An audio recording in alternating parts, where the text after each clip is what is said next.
खबर कांगड़ा से है। जोगिंदरनगर से पठानकोट रूट पर फिर से ट्रेन दौड़ेगी। सांसद अनुराग ठाकुर ने ट्रेन को हरी झंडी दिखाकर रवाना किया। कांगड़ा रेलवे स्टेशन में आयोजित हुआ कार्यक्रम। पिछले 2 वर्षों से रेल सेवा प्रभावित थी। कई स्थानों पर रेलवे ट्रैक को नुकसान पहुंचा था।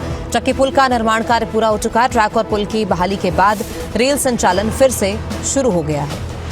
तो कांगड़ा रेलवे स्टेशन में कार्यक्रम का आयोजन किया गया। पिछले 2 वर्षों से रेल सेवा प्रभावित थी। कई जगहों से रेलवे ट्रैक टूटा हुआ था, तो जिसका निर्माण कार्य अब पूरा कर दिया गया है और फिर से इस रूट पर अब ट्रेन दौड़ती हुई नजर आएगी।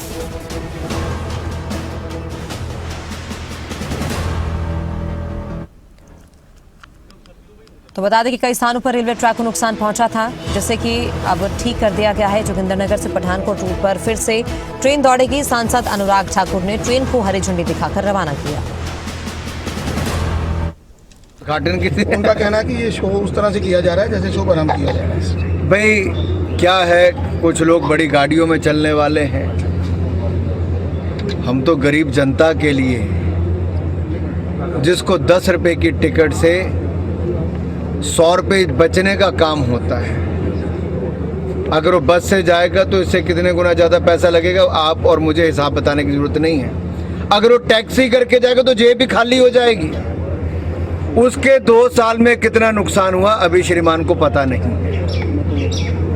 आप उनका सोचिए जो पूरी रात को यहाँ से चल के जाएंगे, रात को जाके मान लीजिए पठानकोट रुक जाएंगे, सुबह व्यापार अपनी सब्जी या बाकी सब लेके इसी ट्रेन में चढ़ के आके अपनी दुकान चलाएंगे।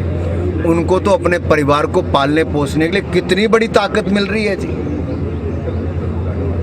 कोई पूरी रात चल के कहीं से आएगा, पठानकोट के स्टेशन पे सुबह 4 बजे उतरा होगा, क्या वो टैक्सी करके जोगिंदरनगर जाए, क्या वो टैक्सी करके बैजनाथ जाए, क्या वो टैक्सी करके कांगड़ा आए, तो 3-3 हज़ार रुपया जेब से चला जाएगा। अब वो 20 रुपये की टिकट लेके वहाँ तक पहुँच जाएगा। ये ताकत है रेलवे की। और शायद जो ज़मीन से लोग नहीं जुड़े उनको इसकी ताकत का अंदाज़ा ही नहीं है। इस बहाली को कराने के लिए डिपार्टमेंट ने जो दिन रात एक करके मेहनत की है, ये आसान नहीं था जी वापस शुरू करना। नहीं बनाना हमेशा आसान, आप घर का काम देख लीजिए। नया घर बनाना आसान है, रेनोवेशन करना ज़्यादा मुश्किल होता है, रिस्टोरेशन करना ज़्यादा मुश्किल है। इसलिए यहाँ पर बार बार जगह जगह से जो काम उठाकर किया गया, वो इसलिए इस पे ज़्यादा प्रयास किए गए कि गरीब से गरीब व्यक्ति को, हर आम जनमानस को इसका लाभ मिले, और हमने करके दिया है। किसी को खुशी नहीं हुई, चुनावों की हार का गम है, या रेलवे लाइन चलने से उनका कोई नुकसान हो रहा है, तो उस पर मैं कुछ नहीं कहूँगा, लेकिन गरीब आदमी का भला हो रहा है। हाल ही कह रहे हैं